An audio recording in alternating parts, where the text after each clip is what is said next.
Welcome back to my channel medicine basic teach. সুপ্রিয় দর্শক শ্রোতা, আজকে আমরা জানবো বাচ্চাদের সেরেল্যাক খাওয়ার বিষয় নিয়ে। অর্থাৎ সেরেল্যাক খাওয়ালে বাচ্চাদের শরীরে কি কি উপকার হয় এবং কোন সময় থেকে বাচ্চাদের সেরেল্যাক খাওয়ানো উচিত ইত্যাদি বিষয় নিয়ে ভিডিওটি সম্পূর্ণ দেখবেন। ভালো লাগলে লাইক, কমেন্ট এবং শেয়ার করবেন।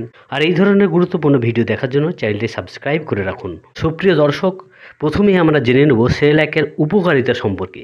সেরেল্যাক বাচ্চাদের মানসিক এবং শারীরিক বিকাশ ঘটাতে সাহায্য করে।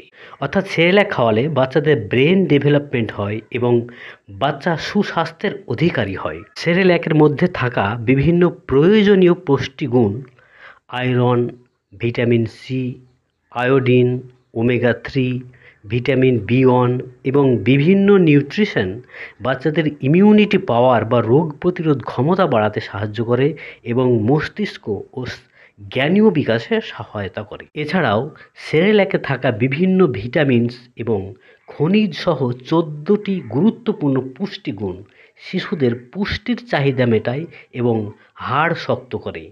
আবার সেরেল্যাকে থাকা পুষ্টিগুণ বাচ্চাদের পরিপাক ক্রিয়াকে মজবুত করে এবং বাচ্চাদের ওজন বৃদ্ধিতে সহায়তা করে। তবে যাই হোক, সেরেল্যাক বাচ্চাদের মায়ের বুকের দুধ বা ফর্মুলা দুধের বিকল্প হতে পারে না। এটা শিশুদের পুষ্টির প্রাথমিক উৎস। সেই জন্য ওয়ার্ল্ড হেলথ অর্গানাইজেশন সুপারিশ অনুযায়ী কমপক্ষে 6 মাসের ঊর্ধ্বে বয়সী শিশুদের সেরেল্যাক খাওয়ানো উচিত এবং বাচ্চার বয়স অনুযায়ী সেরেল্যাক চেঞ্জ করে খাওয়াতে হবে। তো সুপ্রিয় দর্শক, আজকে এই পর্যন্তই। শীঘ্রই ফিরে আসবো পরবর্তী ভিডিও নিয়ে। Thank you for watching. Take care. Have a good day.